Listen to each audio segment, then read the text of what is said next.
ఒకరికి పెట్టడం నేర్చుకో, దాచుకున్నది నీ వెంట వచ్చేది కాదు. నరసింహశతక కర్తే ఒక మాట అంటాడు, తల్లి గర్భము నుండి ధనము తేడెవ్వడు, వెళ్ళిపోయేడినాడు వెంటరాదు. లక్షాధికారైన లవణమన్నమే కాని మెరుగు బంగారంబు మింగబోడు. విత్తమార్జన చేసి విర్రవీగుట కాని కూడబెట్టిన సొమ్ము కుడువలేడు.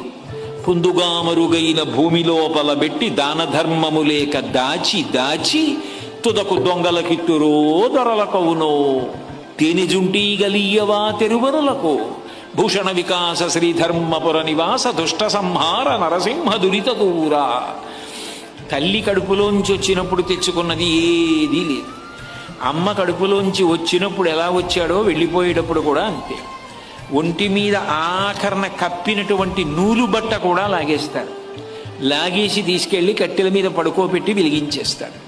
ఒంట్లో ఉన్న నెత్తురంతా ముద్దలు ముద్దలుగా కట్టెల మధ్యలోంచి పడిపోతుంది. ఒంట్లో ఉన్నటువంటి మాంసం అంతా కాలిపోతుంది. తల వెంట్రుకలు మొదలైనవన్నీ ఊడిపోయి గాలికి ఎగిరిపోయి చెట్ల మొదట్లలోకి వెళ్ళిపోతాయి. ఎముకలు ఊడి మెల్లిమెల్లిగా కింద పడిపోతే కొడుకు అస్థి సంచయనం చేసి తీసుకెళ్లి గంగా నదులలో కలిపేశాడు. ఏది మిగిలింది?